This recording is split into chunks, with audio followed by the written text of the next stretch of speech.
Jauhi sifat panjang angan-angan. Bismillah, wassalatu wassalamu ala rasulillah, amma ba'du. Di antara akhlak yang tercela adalah panjang angan-angan. Panjang angan-angan disebut juga tulul amal atau tulul amad, adalah terlalu banyak mengangankan perkara dunia dan cinta dunia. Definisi tulul amal dijelaskan para ulama. Al-Munawi mengatakan, al-amal artinya mengangankan terjadinya sesuatu. Namun istilah ini lebih sering digunakan untuk sesuatu yang kemungkinannya kecil untuk diraih. Adapun tulul amal artinya terus-menerus bersemangat mencari dunia dan mencurahkan segala hal untuk dunia, dan di sisi lain banyak berpaling dari urusan akhirat. Nudratun naim fi makarimil akhlaq. Al-amal atau angan-angan berbeda dengan at-tam'u atau tamak dan ar-raja atau cita-cita. Al-amal adalah perkara yang kemungkinannya kecil untuk diraih, sedangkan tamak adalah berlebihan menginginkan perkara yang mudah diraih. Adapun cita-cita adalah mengharapkan sesuatu yang mungkin diraih. Ini digambarkan oleh Al-Munawi, seseorang yang ingin pergi safar ke tempat yang sangat jauh, maka ia akan mengatakan, amal tu wusul, bukan tamak tu wusul. Karena tamak itu tidak dilakukan kecuali kepada yang dekat, sedangkan al-amal hanya kepada yang jauh saja. Adapun ar-raja di antara keduanya. Karena orang yang roja atau bercita-cita, ia khawatir apa yang diangankan itu tidak tercapai. Nudratun naim fi makarimil akhlaq. Celaan terhadap sifat tulul amal. Allah dan Rasul-Nya mencela sifat panjang angan-angan.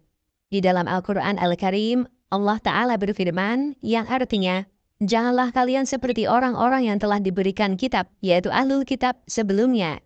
Panjang angan-angan mereka sehingga rusak hati mereka. Dan kebanyakan mereka adalah orang-orang yang fasik. Quran Surat Al-Hadid ayat 16. Dari Abu Hurairah radhiyallahu anhu, bahwa Nabi SAW bersabda, yang artinya, hati orang yang sudah tua akan senantiasa seperti anak muda dalam menyikapi dua hal, cinta dunia dan panjang angan-angan. Hadis riwayat Bukhari. Manusia cenderung memiliki angan-angan terhadap dunia yang panjang, banyak, dan berlebihan. Ini digambarkan dalam hadis Abdullah bin Mas'ud dan Anas bin Malik berikut ini.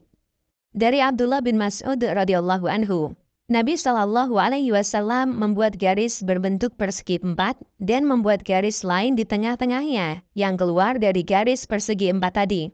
Beliau juga membuat lagi beberapa garis kecil-kecil di tengah-tengah sampai ke pinggiran garis yang tengah. Lalu beliau bersabda, ini adalah manusia dan ini adalah ajalnya, meliputi diri manusia tadi, atau memang telah meliputinya. Garis yang keluar dari kotak ini adalah angan-angannya, sedangkan garis-garis kecil ini adalah halangan-halangannya. Jika ia terluput dari yang ini, yaitu bencana ini, ia terkena yang satunya lagi. Dan jika ia luput dari yang ini, maka ia tentu akan terkena oleh yang itu. Hadis riwayat Bukhari. Dari Anas bin Malik radhiyallahu anhu, bahwa Nabi SAW bersabda, ini adalah anak cucu Adam. Ini ajalnya mengitarinya, yang ada di tengah ini manusia, dan garis-garis ini halangan-halangannya. Bila ia selamat dari yang ini, ia digigit oleh yang ini, maksudnya kematian. Sementara garis yang di luar adalah angan-angan. Hadis riwayat At-Tirmidzi dan disahihkan Al-Albani. Para salafus soleh juga mencela sifat panjang angan-angan. Ali bin Abi Thalib radhiyallahu anhu mengatakan, perkara yang paling aku takutkan adalah mengikuti hawa nafsu dan panjang angan-angan. Adapun mengikuti hawa nafsu, ia akan memalingkan dari kebenaran. Adapun panjang angan-angan, ia akan membuat lupa akan akhirat. Diriwayatkan oleh Abu Nuaim dalam Hilyatul Aulia.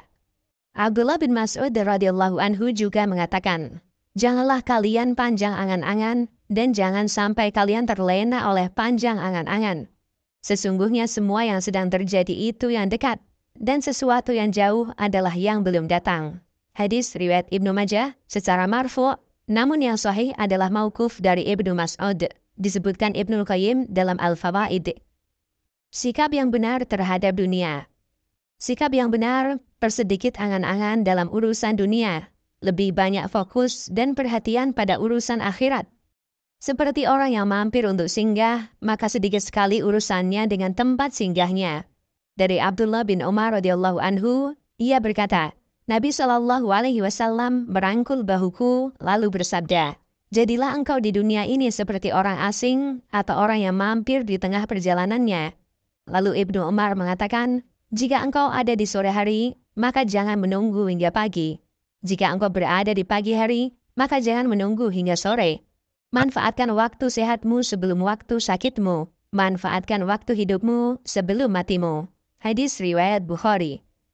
Bahaya panjang angan-angan. 1.